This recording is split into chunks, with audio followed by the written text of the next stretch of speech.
Ryan with us right now. Let's start with golf, actually, though. Okay. So you won this last time around, I heard. I did. It was all football players in the event that I was in. So it was nice to kind of tick that box. But when you've got all the major sports, all 4 sports, and even Marty Fish from tennis, a little more talent, a little more. Now you're going to have to play baseball players, real athletes, okay? Yeah, real athletes. So it's going to be a little bit different for you. You might finish like 20th, and there'll be 19 baseball players. I don't know about and Marty Fish and Pavelski above you, okay? Pavelski's he's amazing, man. He is. But you're like on all the social media on that all that right now. It's like last champ, Matt Ryan. That's right. I'm living it up. Hopefully, maybe I get hot and can do it again the next 2 days, but at least for the next 2 days, I'll live it up. Who was the biggest threat on the football side when you were in that tournament? I played in the final pairing with Ryan Suckup, former kicker, really good player, and Mike Leach, long snapper and kind of utility guy. And Mike's actually like the assistant golf coach at William & Mary,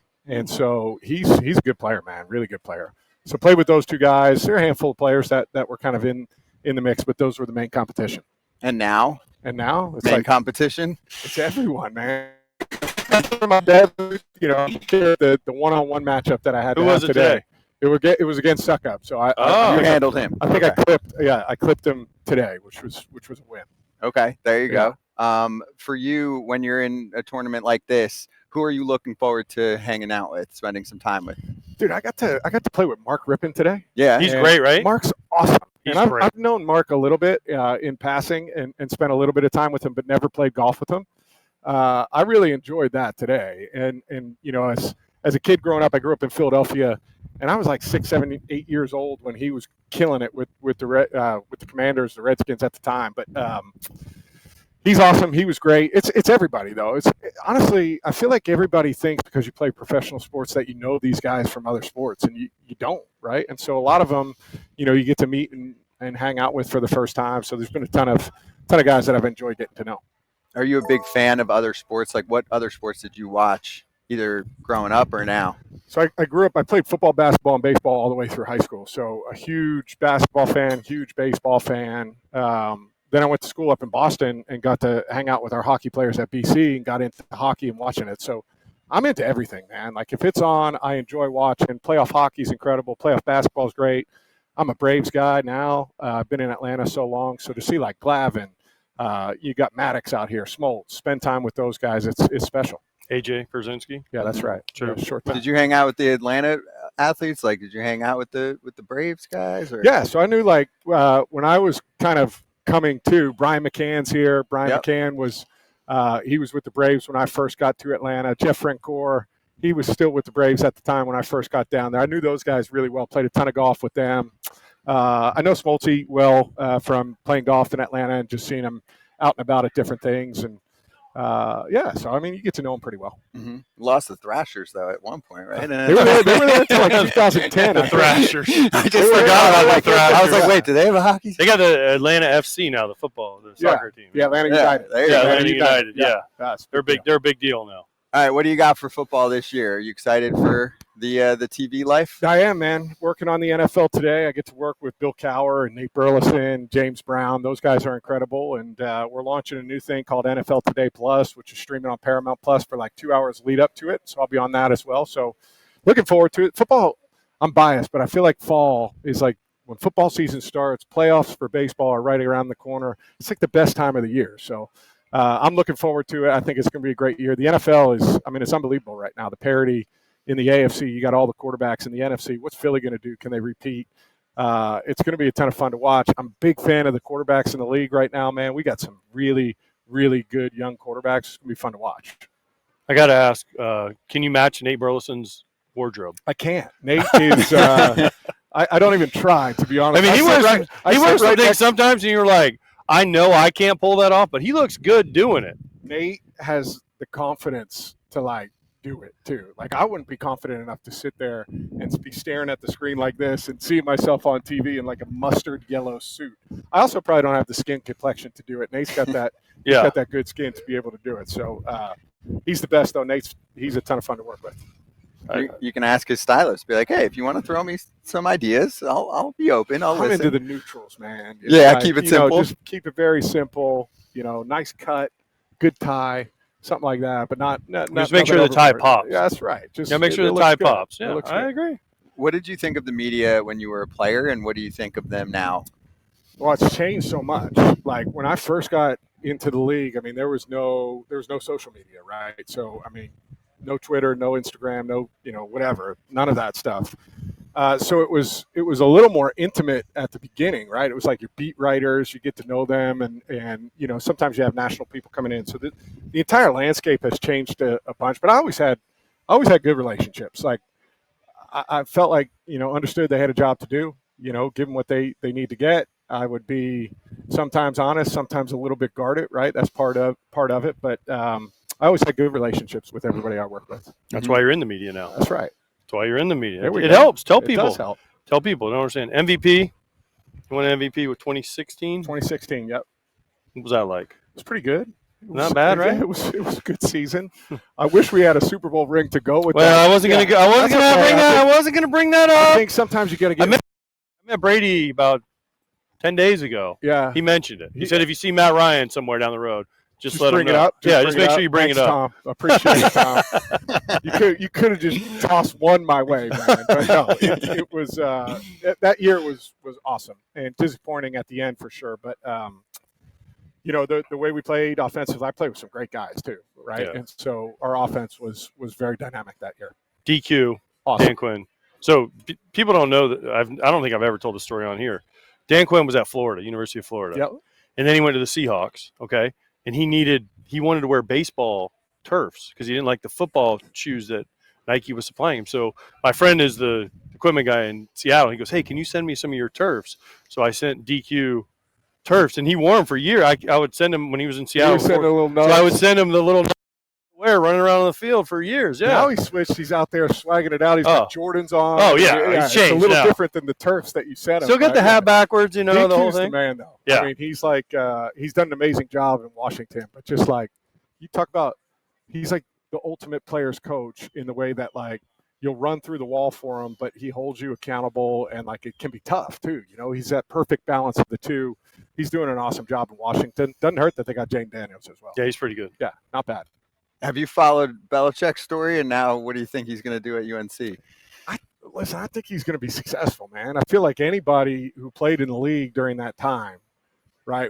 If you were to sit here and say this guy's not going to be a good coach in college, you'd be lying, right? Because you went against him. You saw the way that he schemed, his ability to bring a team together, get them to buy in, and maximize talent that he has. I think he'll do a good job. College is so different, but his knowledge of game planning and teaching, and honestly, you've seen a lot of that, right? You've had more access to see him coaching now than you ever did in New England, and to kind of hear him on the field and hear how he interacts with those guys. I think he'll do a good job. Mm-hmm. You would have been rich in college nowadays. I'm not complaining about how my life. Everything worked out. Everything worked out. But why BC? But it is crazy now. Why BC? Because BC wasn't a powerhouse when you went there. No. I mean, we were good. Like they were. When I got there, they were kind of like in that 20 to 30 range, right? 20. You were always kind of ranked somewhere in there. But we had 4 or 5 different guys that left BC and were in the NFL. So we had both Hasselbeck brothers, Brian St. Pierre before I got there. He played like 6-7 years in the league. Flutie was still in the league at that point. So, I mean, when you look at schools that popped out quarterbacks at the time, they might not have been first rounders, but BC did a pretty good job with that. And I was only a 3-star recruit. And so I needed a place to go to be able to develop, and BC kind of let me do that. What were the other candidates you remember? I was between Iowa and Boston College. So good thing you go to Iowa, because you would have really learned how to hand off power, maybe throw it a handful of times a game, but it all worked out. It worked out well. Mm-hmm.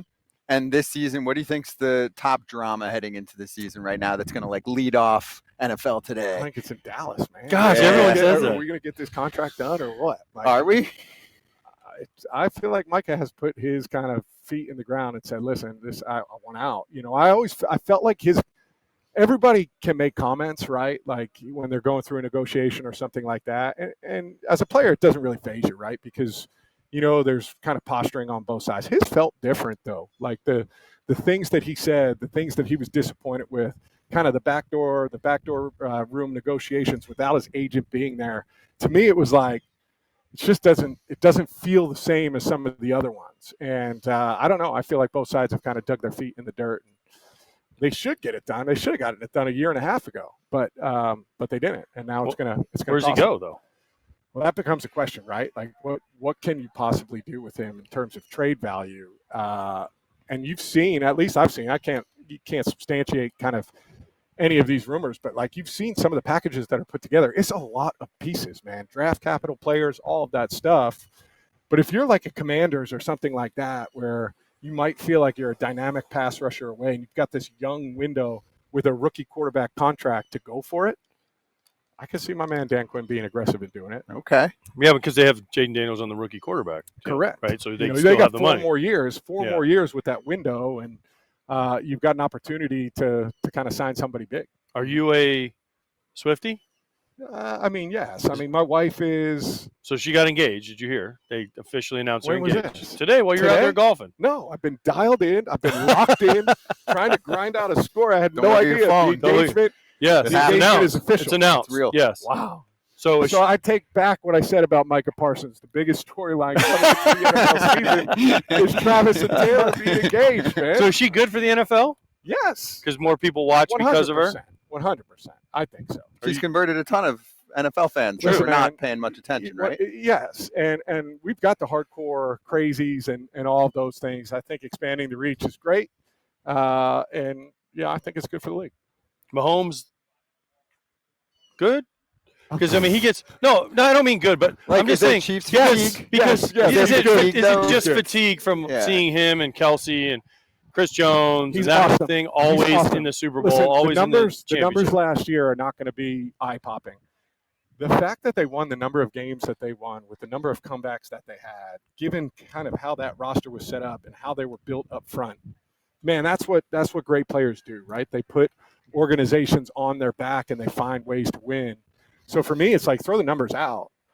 Maybe people are fatigued with him just continuing to win, but man, he's great. Who's the best one right now? Best QB. I mean, Mahomes the best QB in the league right now. It's impossible to say. It's impossible to say he's not.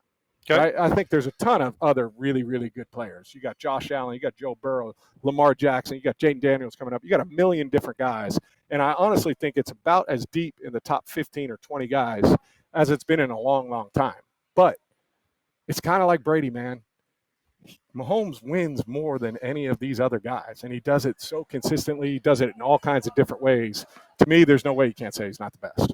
So your show and really the pregame shows, they really spread the rock. They cover a lot of the different teams and storylines going on. Do you think there's too much in the daily talk shows of like the Shador Sanders kind of conversation going on where it's like, hey, let's focus on, the good teams and the bigger storylines going on and not so much on, someone who's got a famous name and might not be a factor at all this year? Yeah, I mean, it's hard, right? Because it's a lot of people clicking in when you're talking about those things. And so to say that you're not going to talk about it, you do need to talk about the relevant topics.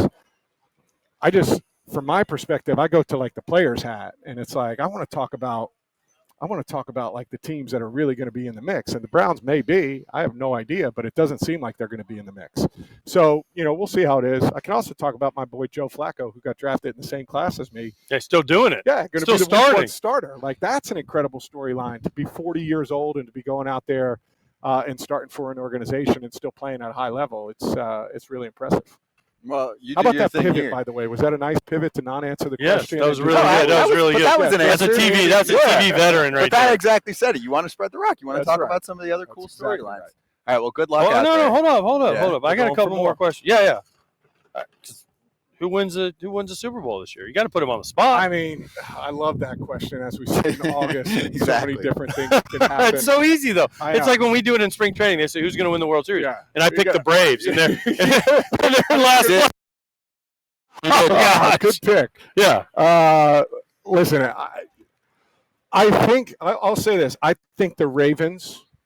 I think they're coming into their time, right? I look at that roster. I think they're really, really deep. I think Lamar at some point is going to get over the hump. I just think he's too good. And then, honestly, I think in the NFC, you look at Philadelphia. They got a couple pieces that are gone, but for the most part, the nucleus of that team is back on both sides of the ball, front seven, and they physically dominated people during the playoffs. So I think it's kind of trending in that, right? A lot of people have to stay healthy. A lot of things have to happen. But I could picture a Baltimore-Philadelphia Super Bowl. Should they ban the tush push? That was the big discussion this offseason. Yeah, so if you were a quarterback and they were shoving you forward, would you have gained a couple of You rushing weren't a yards? tush push guy. Look at me, man. They say like Jalen squats like 700 pounds. I might have been lucky to get 3 plates on the bar on both sides, but I was a big quarterback sneak guy, but I don't think they should ban it. I mean, that's just unless there's data to say it's like dangerous, which I don't think they have. I don't think you should just kick out one play because one team's better at it than everybody else. But that's just my